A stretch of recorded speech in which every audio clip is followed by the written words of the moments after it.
Hello, everyone. My name is Jose Francisco, Project Manager at the IAS-USA. Today's webinar will provide an update on the challenging diagnostic and management questions in syphilis, a case-based approach.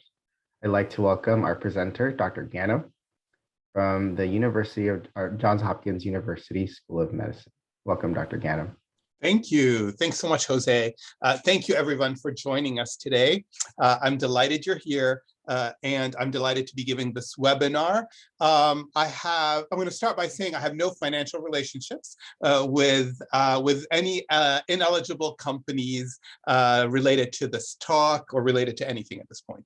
We're going to get started. And so just as a reminder, this is the CME Information, and you will be getting 1.5 AMA Category 1 credits for this activity. And then these are the continuing education credits that have been approved for this session. And there is grant support for this webinar from these supporters. Thanks to them for making this possible. And the way we're going to navigate the webinar, you're going to have some poll questions. And I'm going to share with you some questions during the talk that will not be polled. So in other words, at the beginning and at the end of the talk, we're going to have polls. But in between, I'm going to have some questions. I just want you to think about them. There's not going to be an official poll for those questions. So we're going to start with poll questions. And then if you're going to want to ask questions, which I would welcome, we're going to have plenty of time to go do a Q&A. Please submit your questions using the Q&A button, not the chat button. So the Q&A button is the way to go because it helps us keep track of the questions that you're submitting. And we'll do our best to address all of the questions that are submitted. But if for any reason I don't get to address the question that you had, feel free to email me, and I will be happy to address any questions you might have and give you advice about any patients that you're taking care of. And so remember, for the questions, use the Q&A button. So we're going to start with the poll, ladies and gentlemen. And so we're going to start by asking you a simple question. Indicate the number of patients you've treated for syphilis in the last year. In the last 12 months, how many patients have you treated for syphilis? Please go ahead and answer. You should have the poll come up right there in front of you.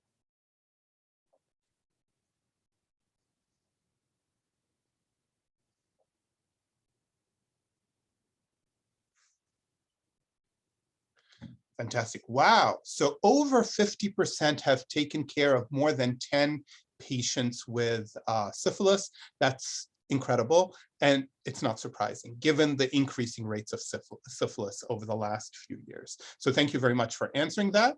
And so we are going to continue now. And here I am again. Thank you for joining us.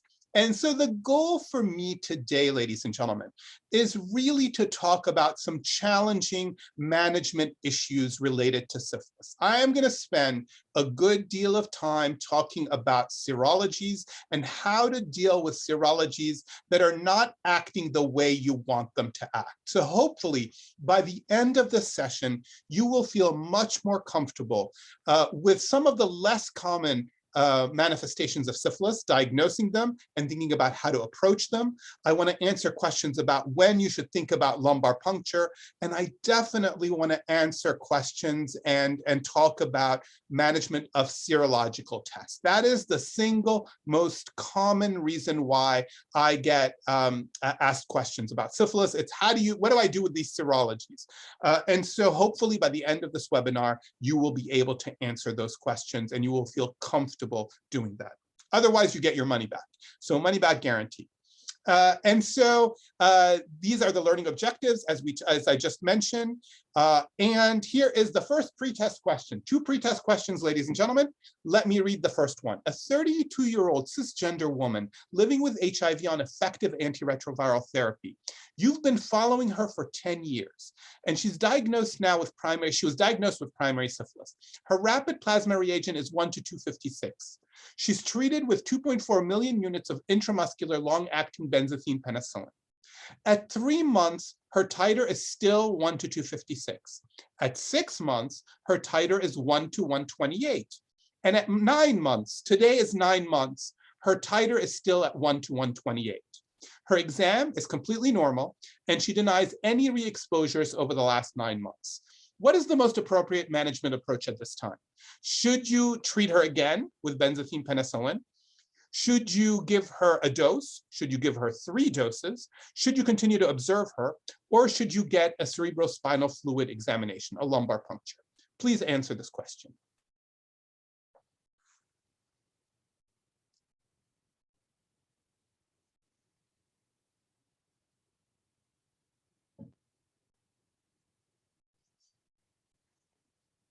All right. Let's see. Okay, so 50% would like to continue to observe, 24% would like to get a CSF exam, and 19%, actually about 25% would go ahead and treat either with 1 dose or 3 doses of benzathine penicillin. Ladies and gentlemen, this is a pretest question. By the end of the session, I'm going to ask you this question again, and we'll see if you change your mind. I'm not going to give you the right answer or what I think the right answer should be, and we'll at the end figure out if you've changed your mind. Remember, 50% says continue to observe, and the rest, they would do something different. 25% would treat, 25% would do an LP. Fabulous. All right, friends, let's go to the next question. A 30-year-old cisgender woman presents for her first prenatal visit. She is 3 months pregnant, is noted to have a rapid plasma reagent of 1 to 4 and a reactive treponema chemoluminescence assay, CIA. So she has a positive RPR, a positive treponemal test. She has no prior history of syphilis. She denies any recent rashes or ulcers. She's currently monogamous with a male partner, and they plan to be married soon. She's diagnosed with syphilis of unknown duration, and she receives her first dose of 2.4 million units of intramuscular benzathine penicillin G today.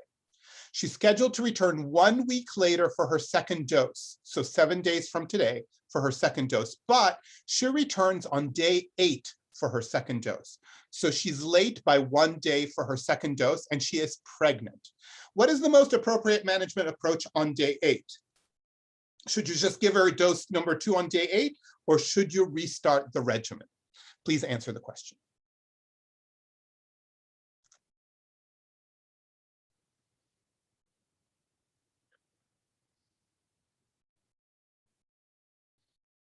All right, let's see. So give dose number 2, 75%, and 25% said they would restart the regimen. All right, I promise we will answer this question as we go through the talk, and you will have the right answer by the end of today's session. I already have questions, which is fabulous. I'm going to save the questions till the end. Thank you for asking them. Feel free to ask any questions that you like. Now, syphilis is, I'm going to spend little time talking about syphilis because I'm going to assume you know the basics of syphilis. But I just want to highlight that there are 2 epidemics that are ongoing right now in the United States. One of the one epidemic has been ongoing for more than 20 years, and that's the epidemic among MSM. And it's still the major epidemic, with more than 80% of infections occurring among men. Many of these men are MSM, and about 45% are HIV, are living with HIV. And there is a second epidemic, which has been ongoing for less time. It's about 6 or 7 years. And that is an epidemic that has afflicted heterosexual, both men and women. And as a consequence of affecting heterosexual women, we are dealing with essentially the consequences of congenital syphilis, increasing congenital syphilis. The second epidemic among men who have sex with women and women who have sex with men is essentially an epidemic that has been linked to drug use, all different types of drugs, including meth, heroin, injection drugs, etc. But we're starting to see now that it's moving beyond the population that injects drugs. And so you have to be very mindful. And so 2 epidemics in the United States. Now, please keep in mind with syphilis that once you get infected, very quickly after infection, even before primary syphilis occurs, the organism has already migrated to the central nervous system. And so essentially, it is a systemic infection even before the primary lesions shows up. The primary lesion is essentially an ulcer. You can also have regional lymphadenopathy. And usually the immune system will kick in, clear that ulcer, and ultimately you will go into a secondary stage where you can see all of those clinical manifestations that are listed here: rash, fever, lymphadenopathy, alopecia, hepatitis, nephritis. And ultimately, even if you don't treat somebody, the immune system will kick in and clear the organisms, at least enough of the organisms whereby the secondary manifestations will dissipate.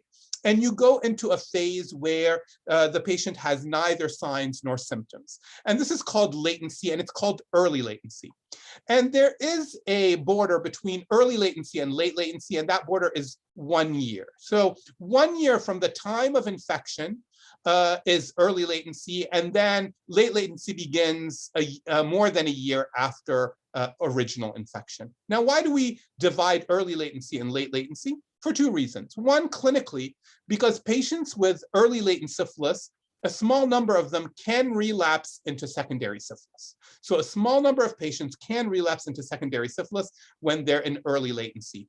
The likelihood of relapsing into secondary syphilis is almost nil when you're in late latency. And then the treatment is different. For primary, secondary, and early latent syphilis, we treat persons with 2.4 million units of benzathine penicillin or 2 weeks of doxycycline. For those with late latent or unknown duration, when we don't know how long syphilis has lasted, we assume they have late latent syphilis, and we treat them with 3 doses of benzathine penicillin G or a month of doxycycline. And of course, we have the tertiary manifestations of syphilis, including neurosyphilis, otic syphilis, ocular syphilis, cardiovascular syphilis, and then gummatous disease.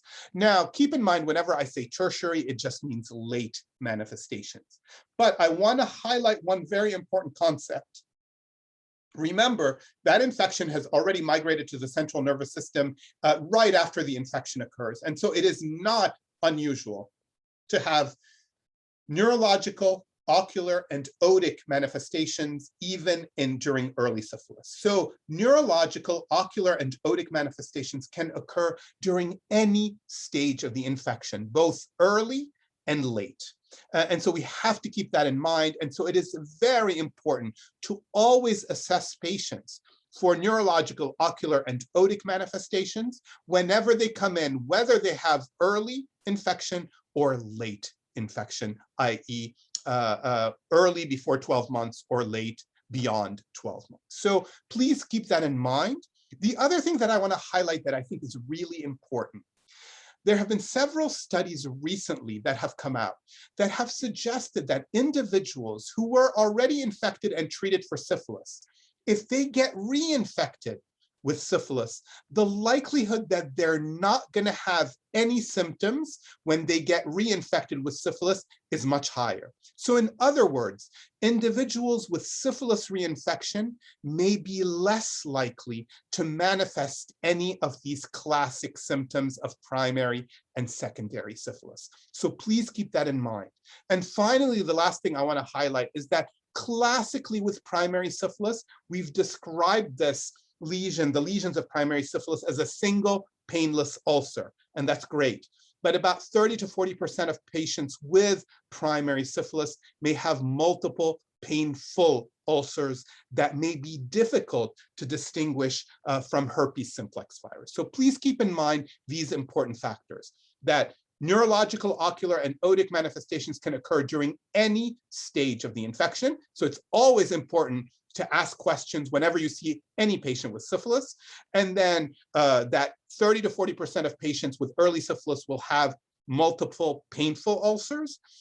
And then essentially, finally, patients with syphilis reinfection are more likely to come in being completely asymptomatic. So they will not have an ulcer, or they will not have the classic secondary manifestations of syphilis. So that's essentially what I'm going to cover. And then this is horrifying. These are the latest data from the CDC about congenital syphilis. Congenital syphilis, every single case, is essentially a failure of public health.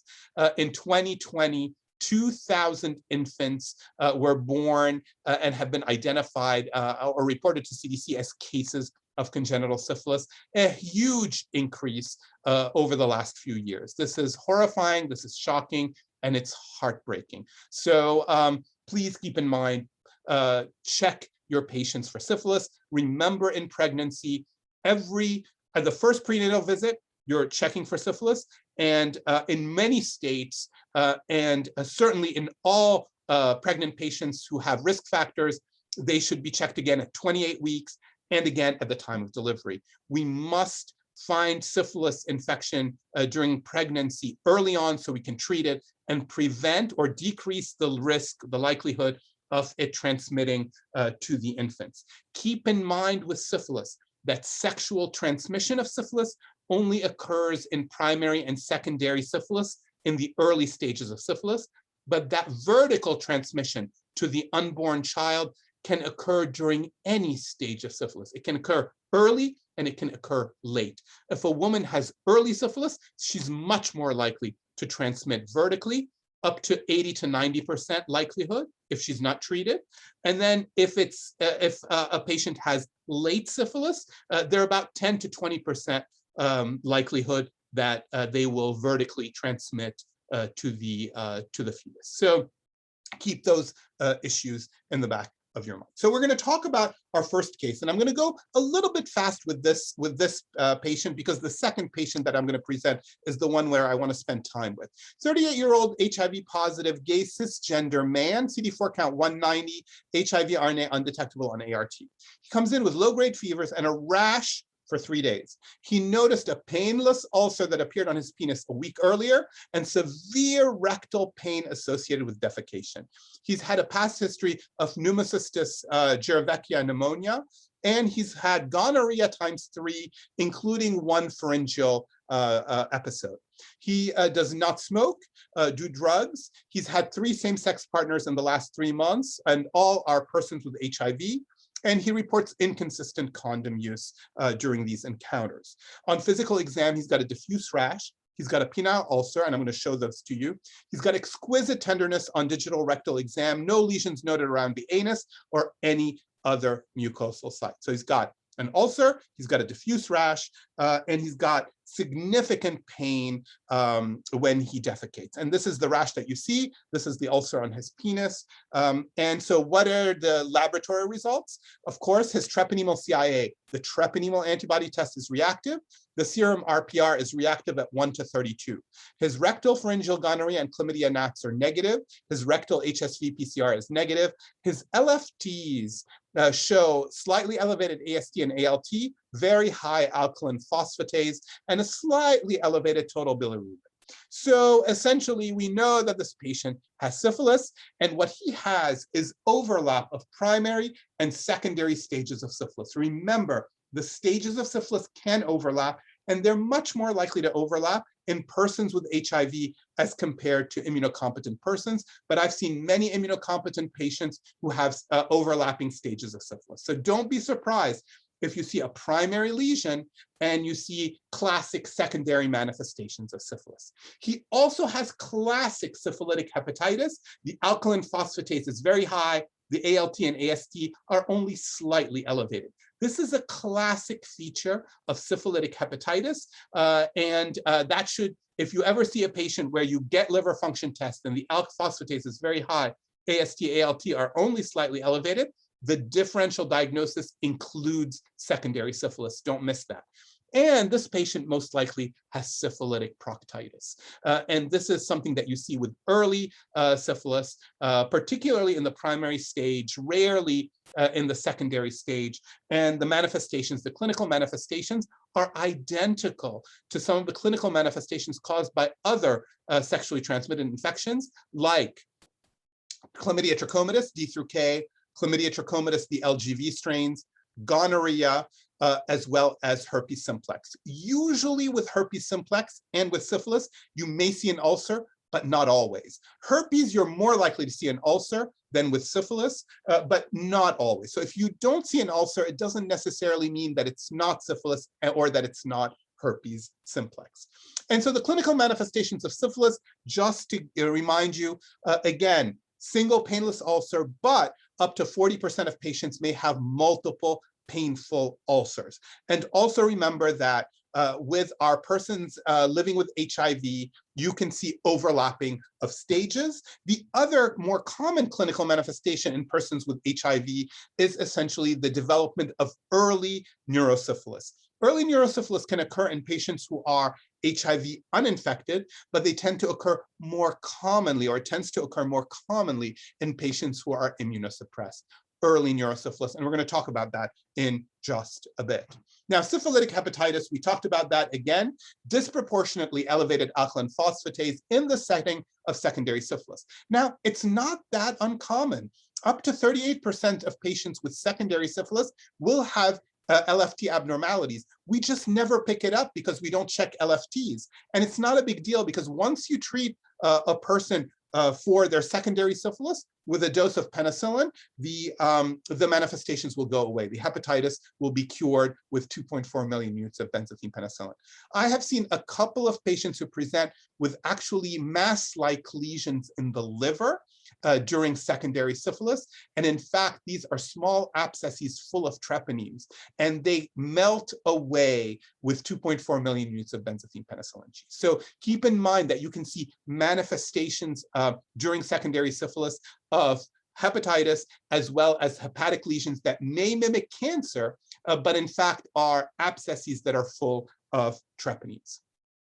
Syphilitic proctitis is fascinating, and it can present like all other infectious proctidities, but you can also see with imaging sometimes mass-like lesions with surrounding lymphadenopathy and inflammatory changes, and sometimes they've been mistaken for malignancy or nonspecific proctitis, or even inflammatory bowel disease. And what's striking is that histologically, early syphilis can mimic Crohn's disease. So if you send somebody for a biopsy of their colon, of their rectum, they will come back, the pathology will come back as consistent with Crohn's disease when in fact they have syphilitic proctitis. The other STI that can do that is chlamydia trachomatis LGV. It can mimic inflammatory bowel disease on biopsy, and you have to keep a high level of suspicion so that you don't treat the patients with immunosuppression, rather treat them with antibiotics to clear either syphilis or LGV. So keep in mind proctitis and syphilis association. There are many other causes of proctitis as well. So what are the take-home messages from this first case? Up to a third of patients may present with atypical manifestations of primary syphilis, multiple painful ulcers. Don't assume that it's herpes. Suspect syphilitic hepatitis when the alkaline phosphatase is significantly elevated, but the AST and ALT are only mildly increased. Syphilitic proctitis may mimic inflammatory bowel disease clinically and histologically. And then persons with recurrent syphilis are less likely to be symptomatic. And so if you have somebody that you suspect got reinfected, but they don't remember having an ulcer or a rash, don't be surprised. Again, with recurrent syphilis, they're less likely to be symptomatic.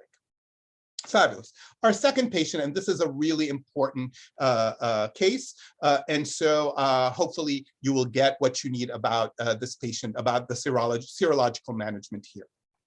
So we have a 30-year-old transgender woman with HIV, CD4 count of 750, viral load undetectable, and abacavir, dolutegravir, and lamivudine, who presents for a follow-up visit. She was diagnosed with secondary syphilis 9 months earlier. At that time, she was treated with 2 weeks of oral doxycycline due to a penicillin shortage. She completed her course of antibiotics without any reported complications. Her initial RPR titer was 1:64. 3 and 6 months later, her follow-up titers were 1:32. Today, 9 months after the course of doxy, her titer is still at 1:32. She denies any recent sexual exposures, and her examination is completely normal. And so what is the most appropriate management approach for this patient? Again, I'm not going to ask you to answer the questions, just think about it. What would you do? Initial diagnosis 1:64, treated with doxy, and then 3 months, 6 months, 9 months, 1:32. Still not moving from 1:32. Her exam is perfectly normal, and on history, she has no ocular, otic, or neurological signs or symptoms. So what would you do in this case? So let's talk a little bit about syphilis serologies, ladies and gentlemen. I'm going to start with a slide that I think is really important, because if you know what's on the slide, you would be able to interpret any serological test result. And so remember, there are the non-treponemal or lipoidal tests, the RPR and VDRL, and then everything else are the treponemal tests that tend to be specific for treponema pallidum. Now, there are rules associated with each one of these antibody tests, okay? The first two rules are similar between the two tests. And let's talk about these rules. If you know these rules, you can interpret any serological test permutation. So the first two rules are similar. First of all, the first rule is that both of these antibodies will be non-reactive in about 30% of persons with early primary syphilis. Individuals with early primary syphilis have not had yet a chance to make antibodies. And so, of course, the RPR and the treponemal tests may be non-reactive in somebody with early primary syphilis. Up to 30% of those patients will have non-reactive antibody tests. That applies to syphilis, it applies to COVID, it applies to every infectious disease. Early in the course of the infection, you're not going to have time to make antibodies. So that's the first that's the first rule. The second rule is also the same for both of these, and that is false positives occur in non-treponemal tests as well as in treponemal tests. With non-treponemal tests, you're more likely to get a false positive, and causes include older age, autoimmune diseases, infectious diseases like HIV and other infections. With treponemal tests, you can get false positives, and these include non-syphilitic treponematoses, Yaws, Behel, and others. And believe it or not, severe gingivitis can give you a false positive treponemal test. Lyme disease can give you a false positive treponemal test. And very rarely, some autoimmune diseases have been shown to cause false positive treponemal tests. So while treponemal tests are more specific for syphilis, you can still get false positives. So first rule, antibodies may be negative in up to 30% of patients with early primary syphilis. Second rule, you can have false positive test results with either one of these antibodies. Now, the third rule is different between the non-treponemal and the treponemal test. With the non-treponemal test, the RPR and the VDRL, that third rule is these antibodies may become non-reactive with treatment or even without treatment over time. So whether you treat somebody or you don't treat somebody with the non-treponemal test, the non-treponemal test may become non-reactive over time. Unlike the treponemal test, where in general, the treponemal test, once reactive, always reactive. So once you have a positive reactive treponemal test, you're likely to continue to have that reactive positive test, even if you treat somebody with syphilis appropriately. And so once reactive, always reactive.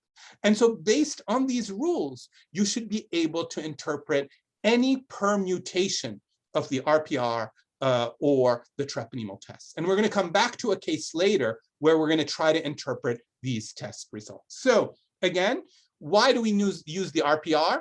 The RPR, because it gives us a titer and it helps us manage patients.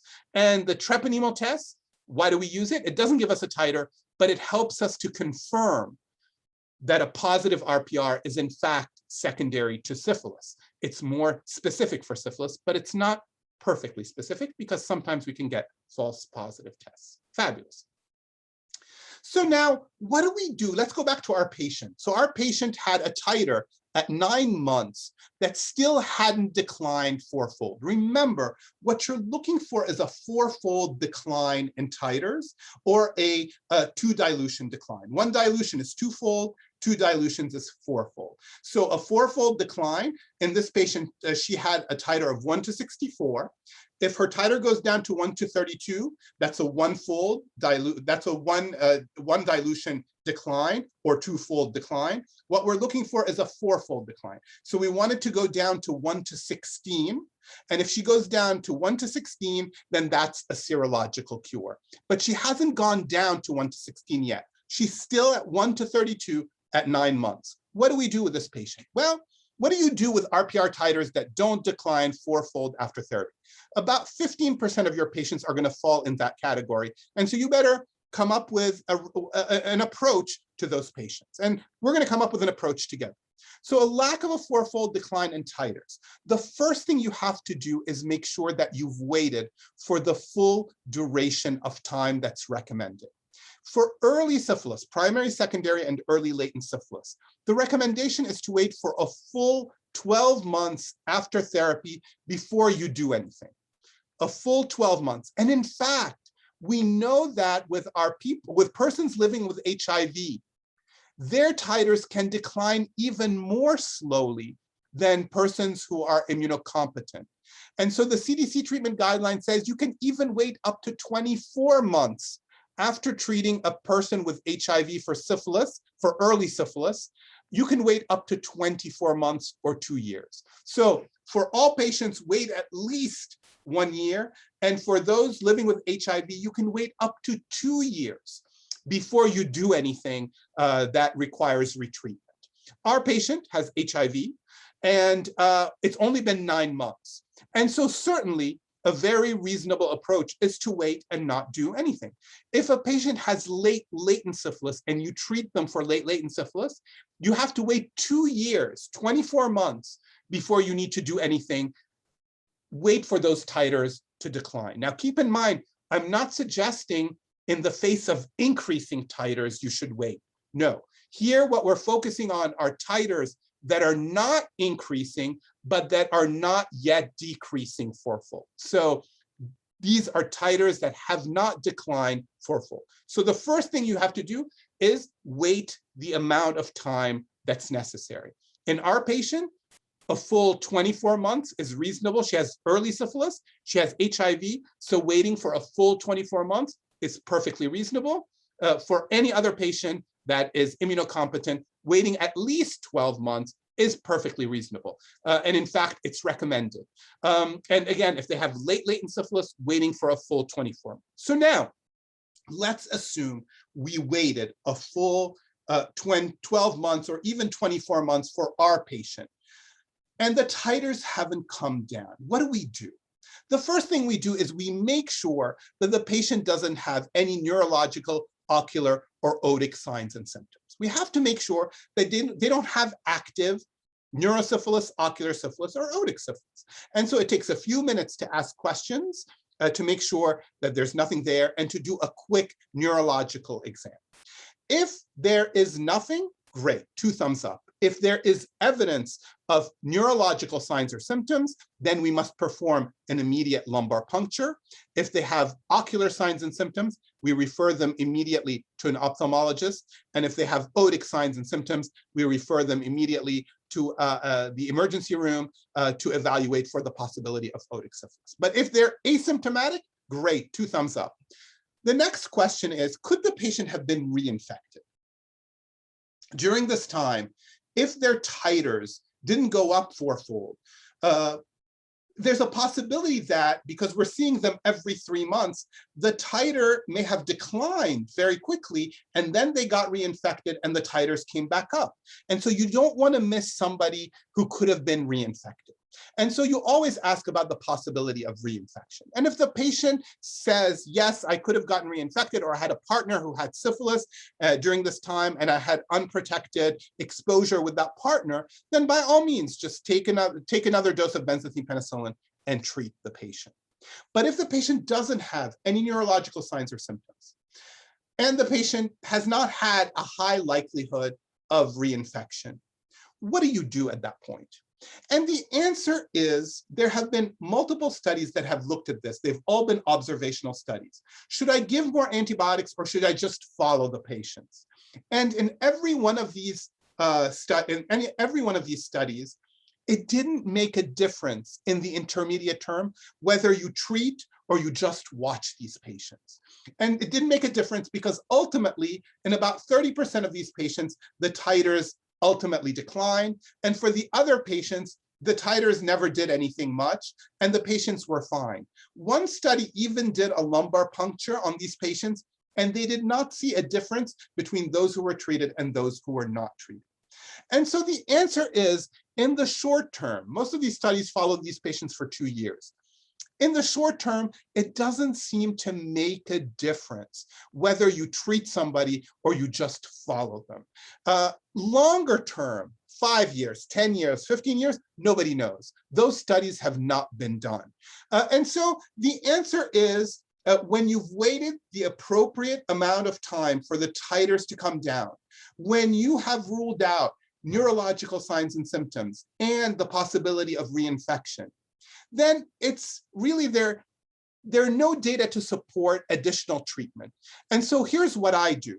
In patients like this, what I normally do is, if I think the patient is going to be reliable, if I think that the patient is going to come back and follow up with me, if I think the patient would pick up the phone and call me if they developed ocular, otic, or neurological signs and symptoms, I just usually follow them. I don't retreat them. I just keep following them. And if I'm worried about their ability to follow up with me, if the patient is experiencing homelessness, if I can't get a hold of them, if they have a hard time accessing the healthcare system, in those patients, I would consider retreatment. And how would I retreat them? Well, it's been over a year at least since their initial titer.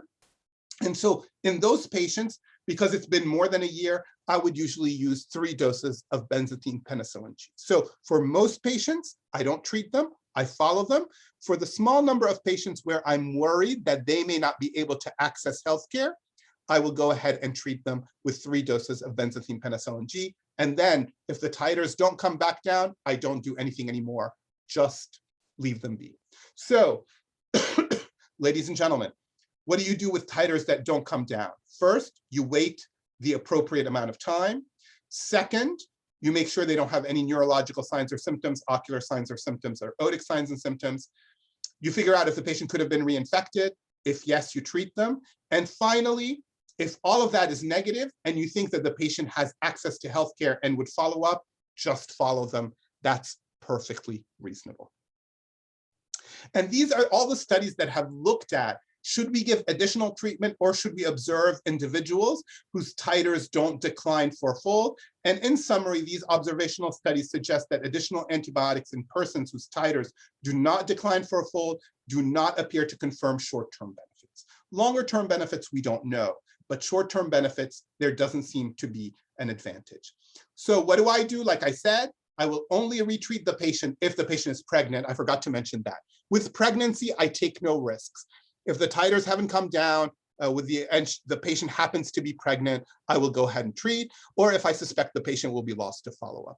And then what I do is I use 3 doses of benzathine penicillin G because you've waited at least a year for those patients. Now, let's assume a different scenario with our patient. So remember, in the first scenario, the titers didn't come down and stayed at 1 to 32.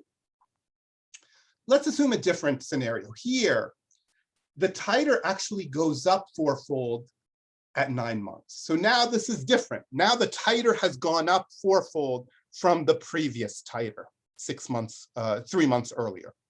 And LK is completely asymptomatic and her examination is perfectly normal. So what do you do with RPR titers that increase fourfold after therapy? First, do they have any neurological signs? If yes, do a lumbar puncture immediately. Do they have any ocular signs or symptoms? If yes, send them immediately to an ophthalmologist or to a local emergency room if you can't get an ophthalmological exam. The reason why you send them for an ophtho exam is because if they have any ocular lesions, then they're gonna get treated for ocular syphilis. Same thing, if they have any otic signs or symptoms, they're gonna get treated for otic syphilis. So neurosyphilis, neurological signs and symptoms, they need an LP. Ocular signs and symptoms or otic signs and symptoms, they don't need an LP. They just need to be treated for ocular or otic manifestations. And we'll talk about that in just a bit. So rule out neurological, ocular, or otic manifestation symptoms. Could the patient have been reinfected? If yes, treat the patient. And this is what I do. People get always, when a patient comes into my office and I see that their titers have gone up fourfold, invariably, most people will say to the patient, listen, have you had an exposure in the last 3 months that could have put you at risk for syphilis? And invariably, the patients will say no. because patients want to tell you what they think they want to hear. They don't want to lie to you, but they want to tell you what they think you want to hear. I approach it differently. I will sit down with the patient and say, Mr. Smith, your titers since the last visit have gone up fourfold. What does that mean? There are two possibilities. The first possibility is that you, since the last time I saw you, had an exposure and you got reinfected, which caused your titers to go up fourfold. If that's the case, then it's simple. All we have to do is we have to treat you. And since it's only been 3 months since the last time I saw you, we can use a single dose of benzene penicillin G to treat your reinfection. There's another possibility, and that possibility is more serious. The other possibility, if you didn't get reinfected, and remember, reinfection can also mean an oral exposure. But if you haven't had any exposure since the last time I saw you, then the second possibility is that this infection, the syphilis infection, has recurred. You didn't get reinfected, it just has recurred. And it often recurs in the central nervous system. And that is something that we have to diagnose so that we can treat you appropriately. In this case, what we would recommend is we would do a lumbar puncture. And I describe what a lumbar puncture is. And then I say, and if that's the case, we will need to treat you with 10 to 14 days of IV penicillin. So these are the two possibilities, Mr. Smith. Which do you think is more likely in this scenario? And so what happens usually is the patient will often tell you, yeah, I had an exposure, and then you know that it's reinfection. And the small number of patients who looked at me and said, Doc, I've not had any exposure since the last time I saw you. And we did the lumbar puncture. The lumbar puncture was actually reactive, consistent with neurosyphilis in these patients. So instead of asking them immediately, have you had another re-exposure? Explain to them the options and then let them tell you which option is most likely. And so in these patients, if you rule out neurological signs and symptoms, if you've ruled out the possibility of reinfection, in these patients who are asymptomatic, I would consider performing a lumbar puncture and manage according to the results of the lumbar puncture. So if the lumbar puncture is reactive, then they have neurosyphilis and you treat them with 10 to 14 days of IV penicillin. If the lumbar puncture is not reactive, then you look at their previous RPR titer. If the RPR titer was within a year, then you can treat them with 2.4 million units of benzene penicillin G. If the RPR titer has been more than a year, then you would use 3 doses of benzene penicillin G. So ladies and gentlemen, the approach to titers that don't go down fourfold is different than the approach to titers that go up fourfold. In titers that don't go down fourfold, I usually follow. In titers that go up fourfold, if I've ruled out reinfection, then I usually will recommend a CSF examination. But remember, always ask about neurological signs and symptoms, ocular signs and symptoms, otic signs and symptoms, and the possibility of reinfection. Now, let me share with you this. I've already mentioned this, but I want to share with you this. A patient is diagnosed with primary syphilis with an RPR of 1 to 512 and is treated with 2.4 million units of intramuscular benzene penicillin G. So this patient is diagnosed 1 to 512 and treated with 2.4 million units. At 3 months, it's 1 to 256. At 6 months, 1 to 128. Fourfold decline, ladies and gentlemen, serological cure. At 9 months, fabulous, 1 to 64. It's coming down, it keeps coming down. At 12 months, 1 to 64. And at 24 months, 1 to 32. What do you think? Everything's going great, right? Everything is going beautifully. But what if I told you there's been a year between this, right? A year between the 12-month visit and 24-month visit. And what if I told you that this is really what happened during that year? At 18 months, the titer had been 1 to 8. And if we had checked it, it would have been 1 to 8, but now it's 1 to 32.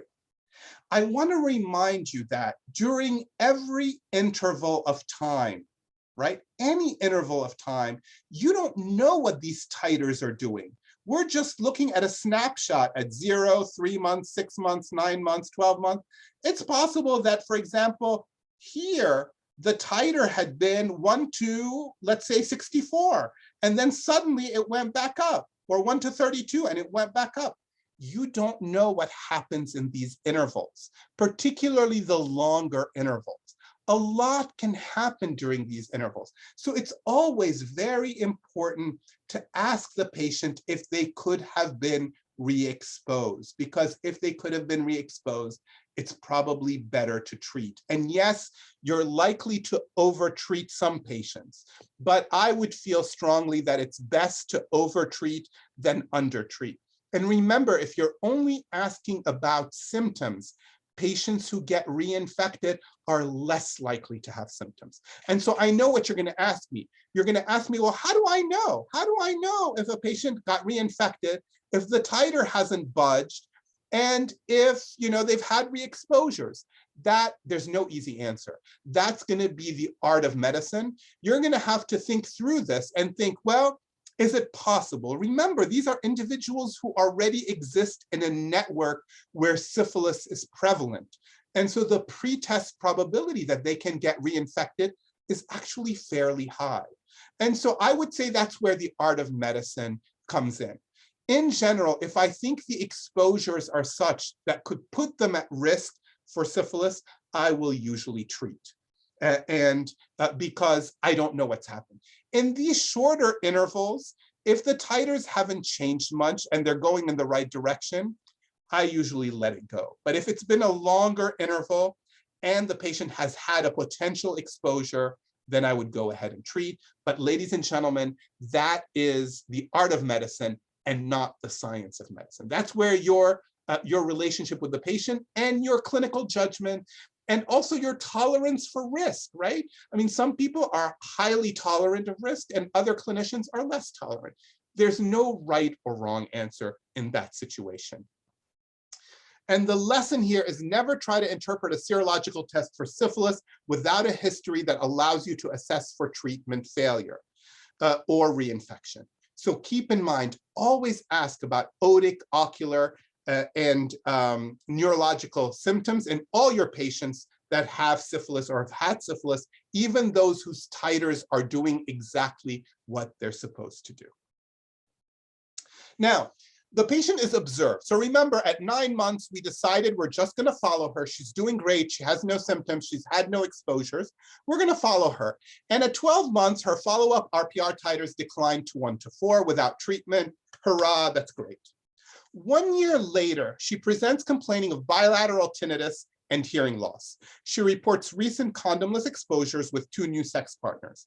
An immediate ENT evaluation documents bilateral sensory neural hearing loss. The remainder of examination is normal, and now her RPR titer is 1 to 256.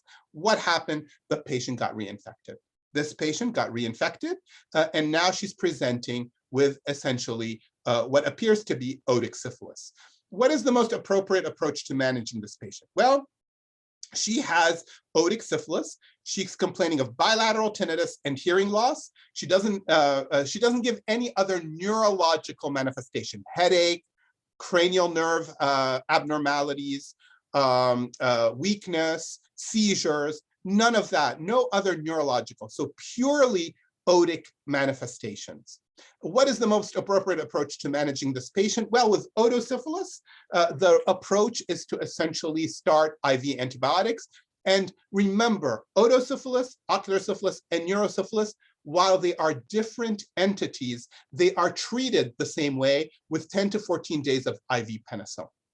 But otosyphilis and ocular syphilis, a significant percent of patients with otosyphilis, 90+%, and a significant number of patients with ocular syphilis, 40+%, may have completely normal CSF examinations, and they still have otosyphilis or they still have ocular syphilis. So a negative CSF examination, while it rules out neurosyphilis, it does not rule out ocular syphilis or otic syphilis.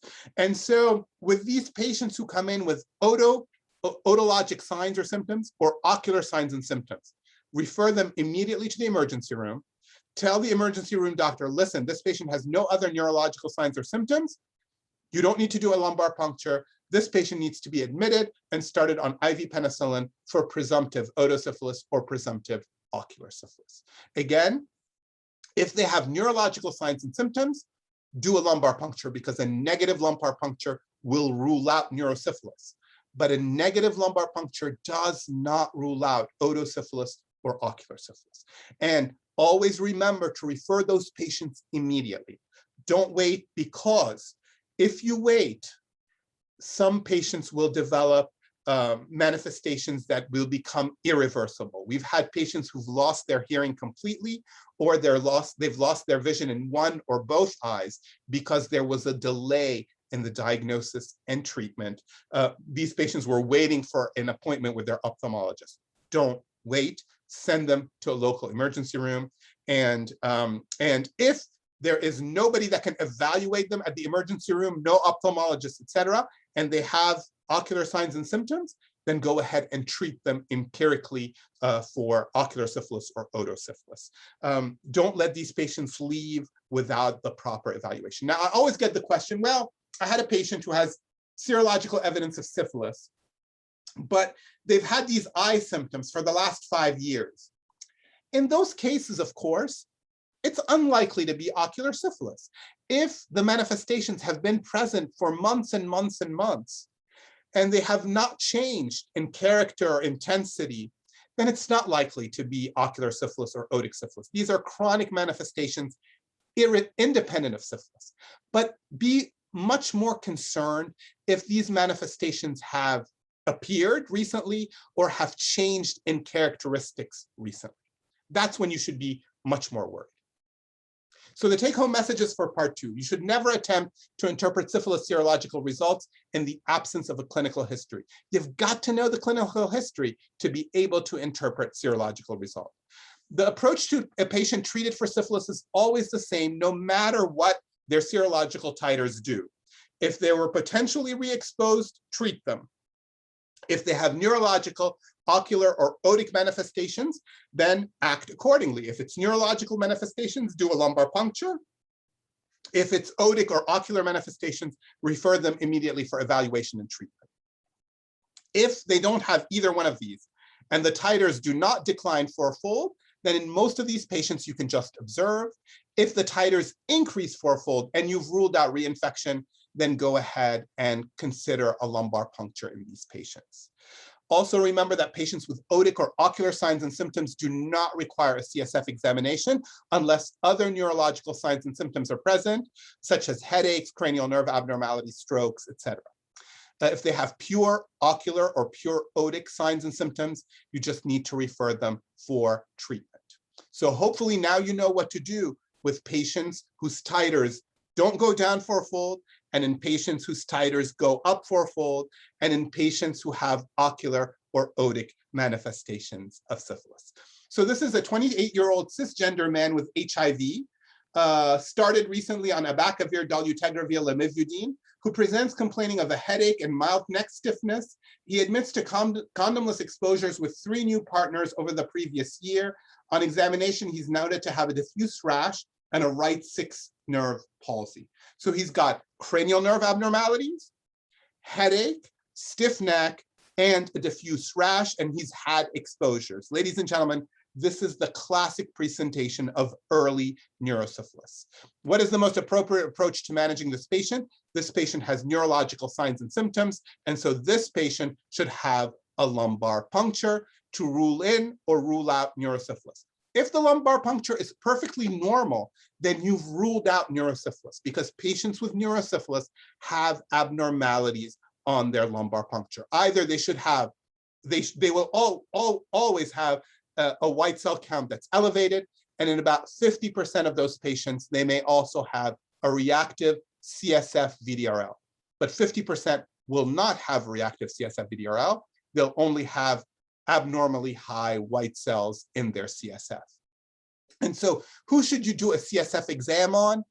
Patients that have neurological signs and symptoms, individuals who are diagnosed with tertiary syphilis, like cardiovascular syphilis and gummatous syphilis, because in those patients, 30% will have asymptomatic neurosyphilis, and you would have to treat them with IV penicillin. Now, when was the last time you saw tertiary syphilis, cardiovascular and gummatous syphilis? I've only seen a couple of cases in the last 3 years. It's very, very rare. So again, if they have neurological signs and symptoms, always do a lumbar puncture. If they're diagnosed with tertiary syphilis, do a lumbar puncture. And of course, consider a lumbar puncture in those whose RPR titers go up fourfold and you've ruled out the possibility of reinfection. Now, there are no data to support routine lumbar puncture in asymptomatic persons with HIV. There are no data. At the last CDC treatment guidelines meeting, Susan Tuddenham and I were the syphilis content experts, and we polled the room and we said, you've got a person with HIV who's got a low CD4 count and a high RPR titer, but they have no neurological signs or symptoms.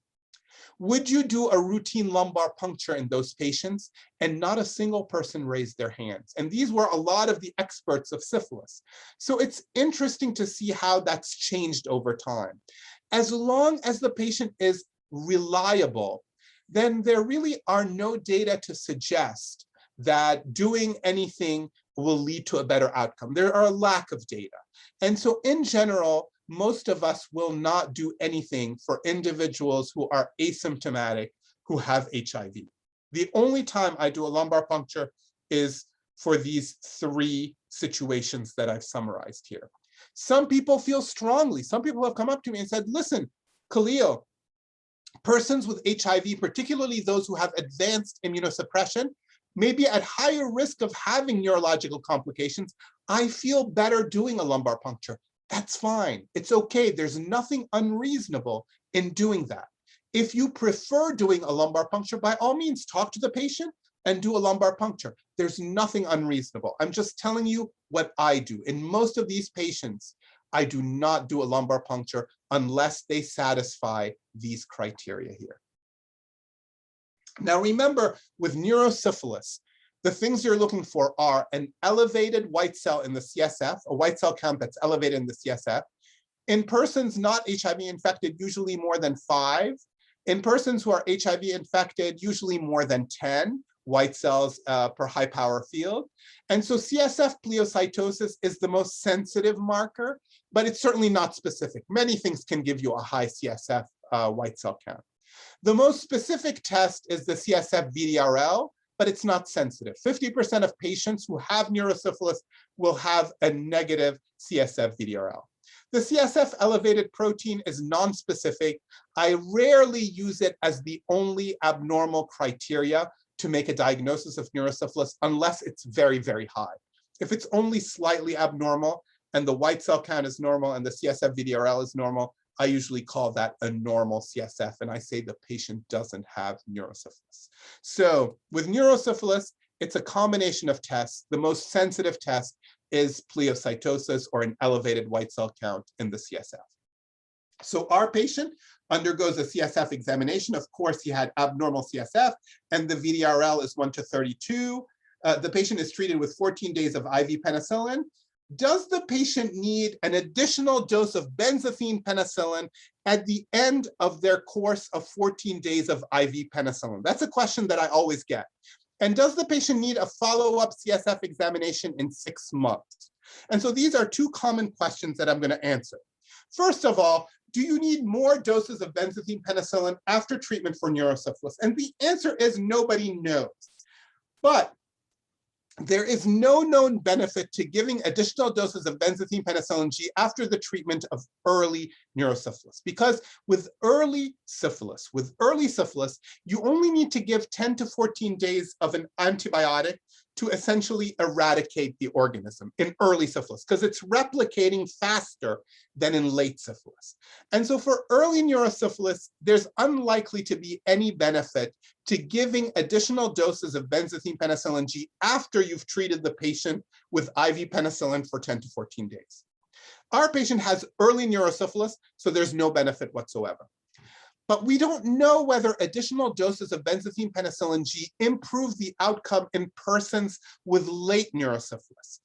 And the reason why we don't know is because in late syphilis, you often need a total of 21 days at least of penicillin to successfully treat latent syphilis.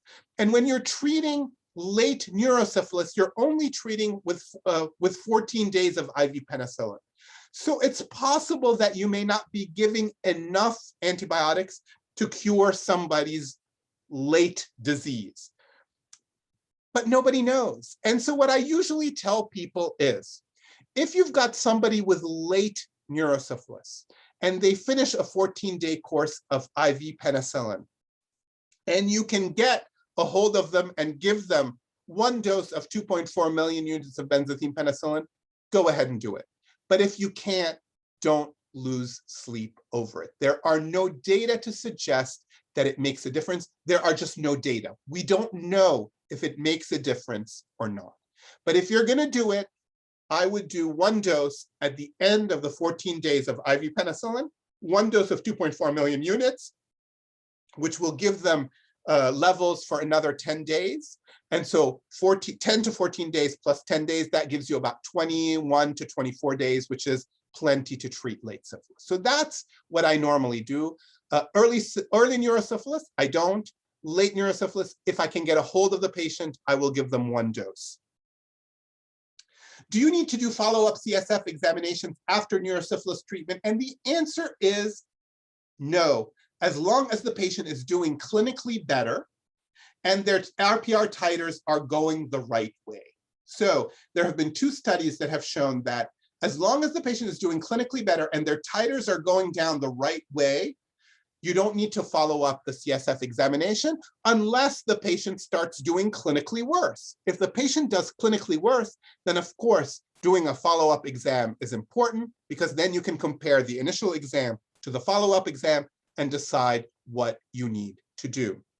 The exception to that rule is that if you're treating a person with HIV who's not on antiretroviral therapy, if they're not on antiretroviral therapy, then the recommendation is to do a follow-up CSF exam 6 months after initial therapy for neurosyphilis, even if the patient is doing clinically better.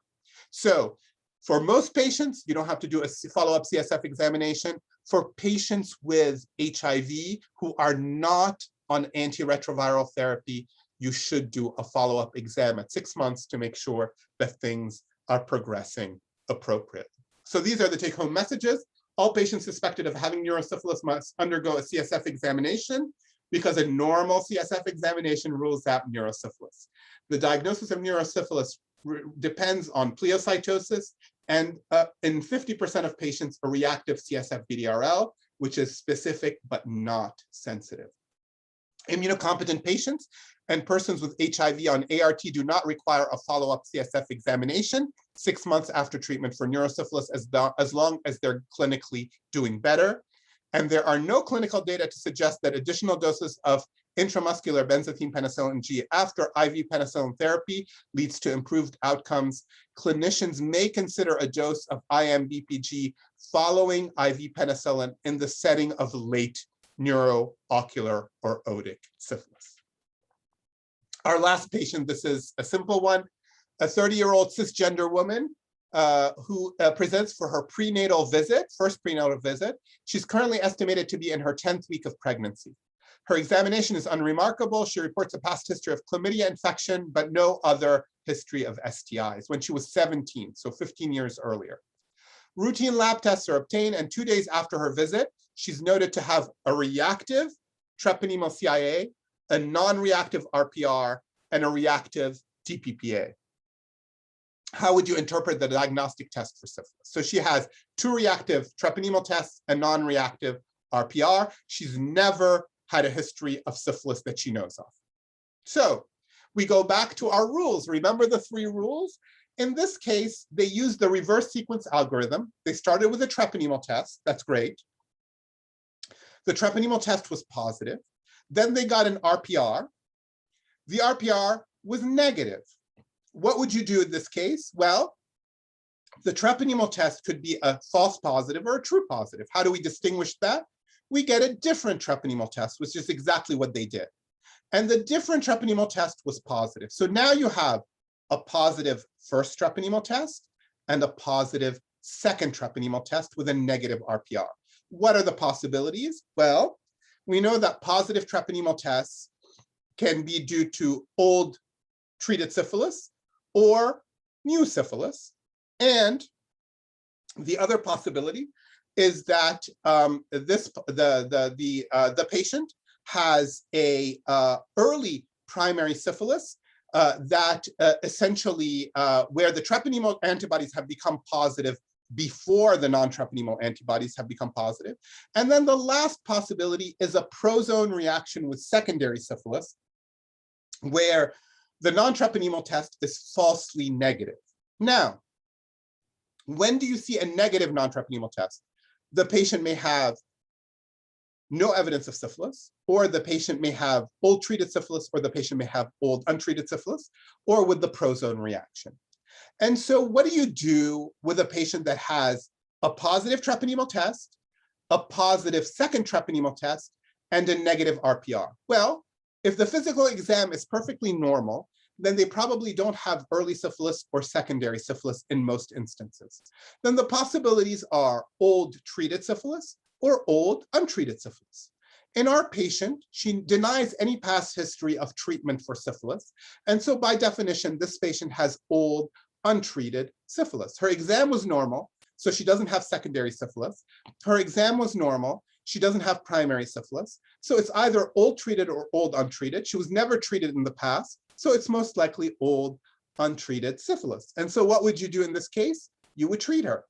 And the decision is to treat her for syphilis of unknown duration. We don't know when she got infected. It may have been a long time ago. And so she's going to be treated with 3 doses of benzene penicillin G. She gets her first dose on Monday, October 1st, and she's scheduled to return on Monday, October 8th for her second dose, 7 days after her first dose. The patient is delayed, and she returns Wednesday, October 10th for her second benzene penicillin G dose. So she comes in 9 days after her first dose. What do you do with that patient? Do you start over again, or do you pick up where you left off? Well, the CDC treatment guidelines are now more precise for pregnant adults. So for pregnant adults, they say 7 days is the optimal timing between doses. But if you have somebody who misses a dose more than 9 days between doses, start over again. If it's 9 days or less, just pick up where you left off. So in pregnant patients, 9 days is the cutoff. If it's 9 days or less, just pick up where you left off. If it's more than 9 days, start over again. Somebody once asked me, well, if they came in 9 days ago in the morning and now they're coming in 9 days in the afternoon. If it's 9 days, just pick up where you left off. And if it's more than 9 days, start over again. It's too difficult to think about the timing within day 9. If it's within day 9, just go ahead and pick up where you left off. In non-pregnant adults, you easily can go 10 days. And some people say up to 14 days. In Baltimore, we use 10 days as our cutoff. 10 days or less, we usually don't start over again for non-pregnant adults. More than 10 days, we usually start over again. Again, the CDC for non-pregnant adults says you can wait up to 14 days. It depends on the setting. In Baltimore, at the Baltimore City Health Department, we wait 10 days only. So take-home messages finally. The maternal risk factors for syphilis: always test all patients who are pregnant at the first prenatal visit, and strongly consider testing again at 28 weeks and at the time of delivery. Certain evidence, now there is a sentence in the CDC guidelines that says certain evidence indicates that additional therapy is beneficial for pregnant women to prevent congenital syphilis. For women who have primary, secondary, or early latent syphilis, a second dose of benzene penicillin G can be administered 1 week after the initial dose. So what they're saying is some experts recommend 2 doses of benzene penicillin G in persons who are pregnant and are treated for early syphilis. I only use 1 dose. The data are very limited, but if you feel better giving 2 doses, that's fine. And then remember, 9 days is the interval between doses in adults who are pregnant, 10 or more days, 10 to 13 days for adults who are not pregnant. So ladies and gentlemen, did we meet our learning objectives? Recognize and manage some of the less common clinical manifestations of syphilis? Yes, now you know how to manage otic, ocular, hepatitis, You can manage proctitis. You are experts at managing some of the less common clinical manifestations. Do you know how to interpret serological test results for syphilis and manage challenging situations of serological titers? Now you do. Titers that don't go down, you know what to do. Titers that go up, you know what to do. And then we have identified management strategies for neurological, ocular, and otic manifestations. Thank you so much for your attention. Now, if you have any questions or patients that are challenging, remember the CDC has funded the consultation network. If you go to this website, you can enter your question, and within hours, you will have an expert responding to your question. It is completely free, funded by the CDC for clinicians that are working within the continental United States. Please use it. If you live in Maryland or the states neighboring Maryland, I will get your question and I will answer your question with great pleasure. Let's go back to this post-test question. Number 1, a 32-year-old cisgender woman living with HIV on effective antiretroviral therapy. You've been following her for 3 years. She comes in, RPR titer of 1 to 256. She's given her benzene penicillin. At 3 months, her titer is still 1 to 256. At 6 months, 1 to 128. At 9 months, today, her titer is still 1 to 128. Her exam is normal. She denies any re-exposures. What's the most appropriate approach? Do you give her 1 dose? Do you give her 3 doses? Do you continue to observe? Or do you do a CSF examination in this patient whose titers have not gone down 4-fold at 9 months? Please answer the question. Let's see how you do, guys. I'm sure you're going to do fabulously well. All right, let's see what we get. Yes, so most of you would continue to observe. Well done. I think that's what I would do too. I would observe for up to 24 months. And at 24 months, given that the patient is reliable, I've been following her for so long, I would just continue to observe. And I tell her, if you develop any headaches, anything like that, call me immediately and we'll take care of it. So fabulous. Well done, ladies and gentlemen. And then our second post-test question. A 30-year-old cisgender woman presents for her first prenatal visit. She's 3 months pregnant. Her RPR titer is 1 to 4. She has a reactive CIA. She has no prior history of syphilis. She denies any recent rashes or ulcers. She's currently monogamous with a male partner. She's diagnosed with syphilis of unknown duration. She receives her first dose today. She's scheduled to return in 1 week, but she comes in on day 8 for her second dose. What would you do? Give dose number 2 on day 8 or restart the regimen? Remember that cutoff. Let's see what you say. I think you're all going to get it right this time. Let's see. All right, ladies and gentlemen. All right, 97%. There's a few more that will still restart the regimen. If you feel strongly about that, that's okay. You can restart the regimen. But now the CDC tends to be more prescriptive, and they've used the 9 days as the cutoff. Ladies and gentlemen, that's the end of my talk. I'm going to stop sharing, and we're going to go to questions. I know there are many, many questions, and we're going to try to answer most of these. Like I said, if I can't answer all your questions, go ahead and email me. I'm happy to do that. I know that IV drug use should not be a contraindication to outpatient antibiotic IV therapy for patients with neurosyphilis. That's from Nikki Regan. Thank you, Nikki. That said, what is the conversation like between you and your patients when IV drug use is a factor? Absolutely. It's a tough situation. And what I try to do with patients who have a history of injection drug use is I try to have a discussion. I get a sense of what where they stand on this. If they're willing to go to a subacute rehabilitation area, I usually send them there. If not, you know, it's a tough situation in very, very difficult situations where I worry significantly about the line. I will try to get them IM penicillin with probenecid. Remember, you have the option of doing 17 days of IM penicillin and probenecid if they're able to come in to an outpatient infusion center. And in the worst case scenario, I do not offer that to patients routinely.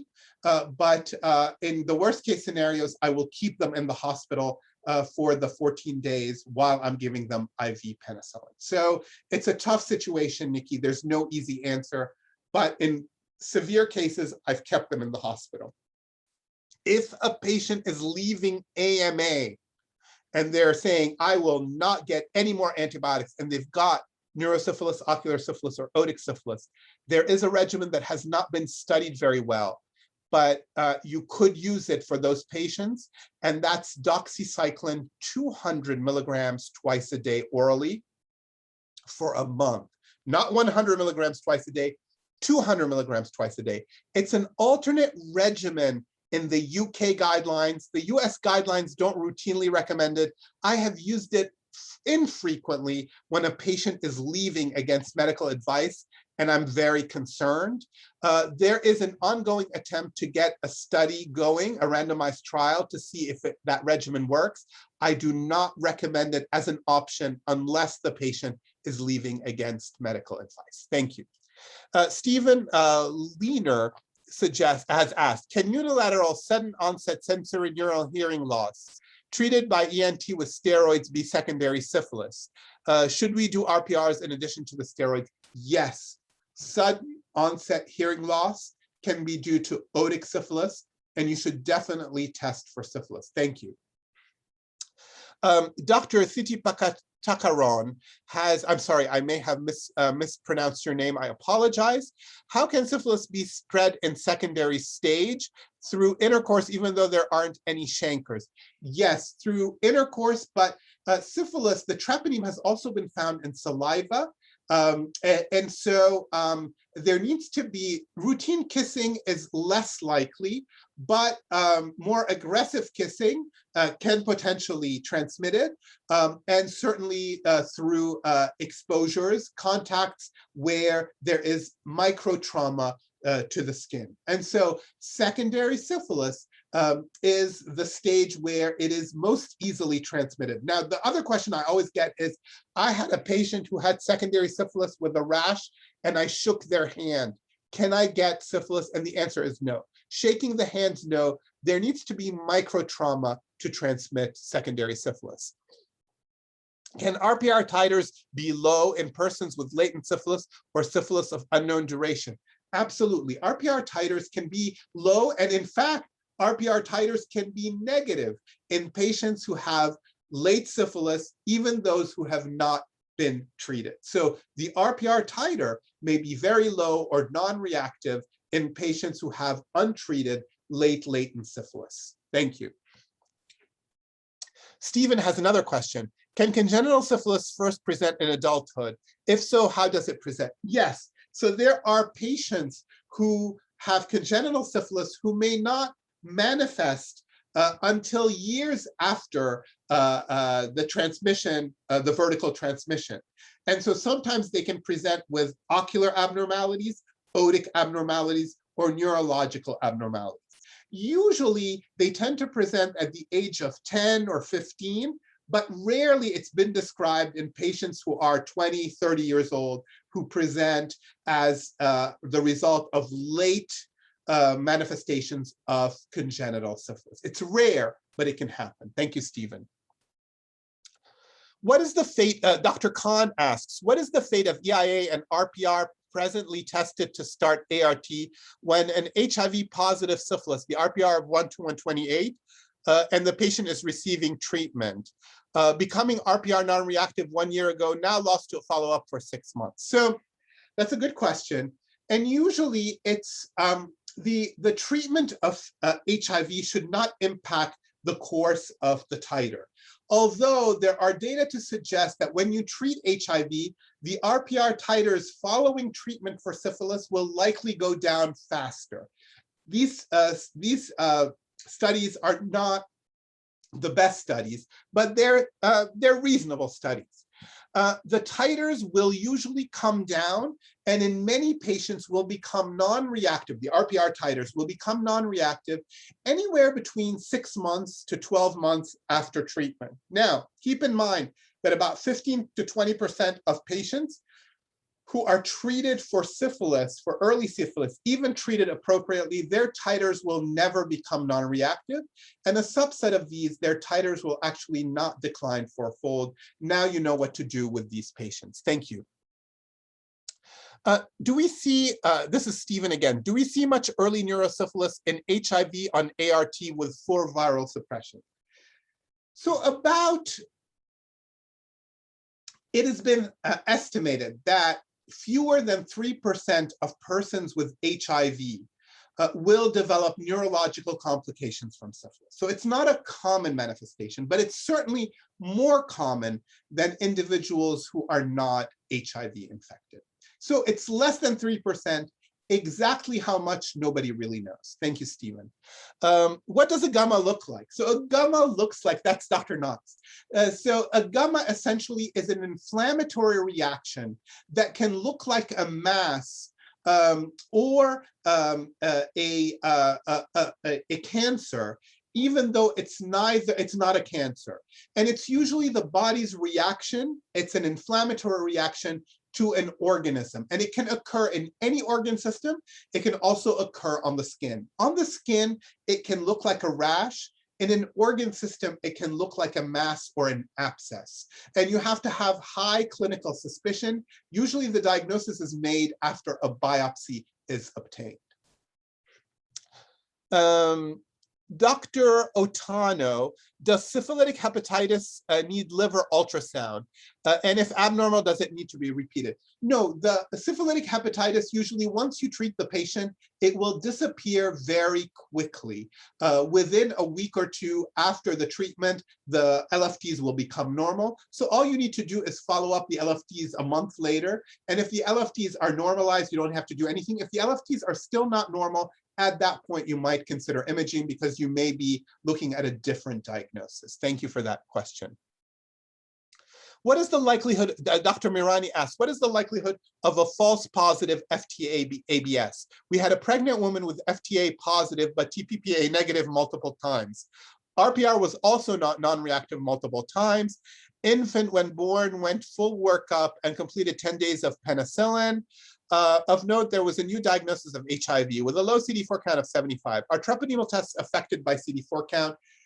So the answer is probably not. If you have somebody who has very severe immunosuppression, rarely you can see antibody tests becoming negative. So it's possible. But in this case, I think you did everything exactly right. The patient was pregnant and you managed the newborn aggressively, and that's exactly what I would have done. It all depends on the pretest probability of the likelihood of syphilis infection. In this patient, if the patient had any possibility of having been infected with syphilis, I would go ahead and treat. If the patient has zero probability, then I would say most likely this was a false positive treponemal antibody test. This is a complicated situation because the patient is immunosuppressed. And so I think you did everything right. Sometimes you don't come up with a satisfying answer. And usually in those cases, I overtreat rather than undertreat. Great question though, thank you. How often, Dr. K asks, how common is syphilitic gastritis? And are there any notable takeaways mimicking aspects of the diagnosis? Not very common, and mainly because I think we miss it in most patients, because patients often will present with symptoms that we attribute to other things. So there are no data that I'm aware of that give us a prevalence of syphilitic gastritis. Mainly it can happen. And if you're astute, if you find a patient that has symptoms and other classic manifestations of secondary syphilis like a rash, then treat them with penicillin. Invariably, their symptoms of gastritis will go away. But I don't know of any data that gives us a specific prevalence value. Thank you for that question. How early do antibodies usually occur in syphilis? Usually the antibodies will occur 7 to 10 days after exposure, but it may be as long as 3 to 4 weeks after exposure in a small number of patients. So remember, it may take several weeks for some patients to develop antibodies, but usually by about a month, or 6 weeks, all patients will have developed antibodies unless they're incapable of developing antibodies, i.e. they have very severe B-cell immune dysfunction. So usually 6 weeks after exposure, everybody should have antibodies.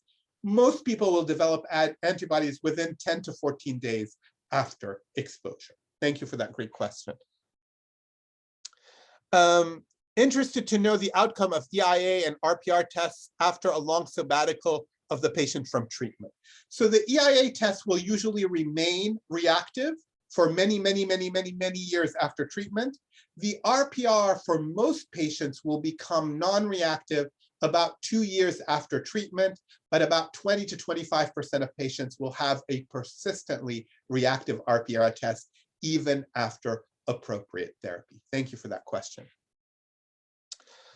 In the absence of spirochetes in suspected syphilitic hepatitis, how does PCR fare in the clinical diagnosis? So PCR is actually a good test when you have an ulcer or when you have skin lesions. It's not the best test when you don't have ulcers or skin lesions. It's not a great test. And so PCR on a biopsy specimen is a good indicator, but PCR on the blood in the setting of syphilitic hepatitis is not a particularly good test. So you're going to have to treat empirically for presumptive syphilitic hepatitis. Thank you for that question. Now, a patient was treated for syphilis at other hospital 3 years ago.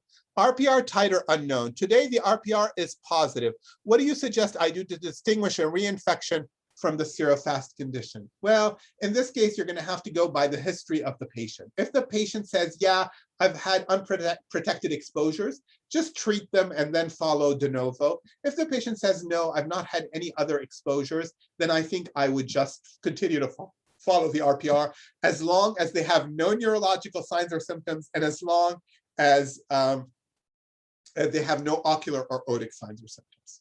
Thank you for that question. Dr. Spinner, how often is doxycycline ineffective in treating a penicillin allergic patient? In the data that we have for doxycycline, always use penicillin whenever you can. But in this rare circumstance where you cannot use penicillin, doxycycline is a good drug. From the data that we have, it seems to work just as well as penicillin. And in some studies, observational studies, not randomized trial, it even works better than penicillin. But always use penicillin whenever you can because we have the most data on penicillin. But doxycycline can be used to treat early syphilis and late latent syphilis whenever you cannot use penicillin. But remember, for pregnant patients, always penicillin. No other antibiotic is appropriate in the setting of pregnancy. Great question, thank you. Dr. Faryar, can you speak a little about syphilis screening and testing in the ED setting, particularly for patients who are going to be discharged? We typically see chancre and rash. We perform an RPR and treat if positive or suspicion is high. Also, other recs for low acuity ED patients. So I think you're doing exactly what needs to be done. I think in the ED, if there's any ulcer or rash, I would treat empirically. You can send the RPR, but go ahead and treat empirically. If there's an ulcer or a rash, treat empirically for syphilis. It is not a problem.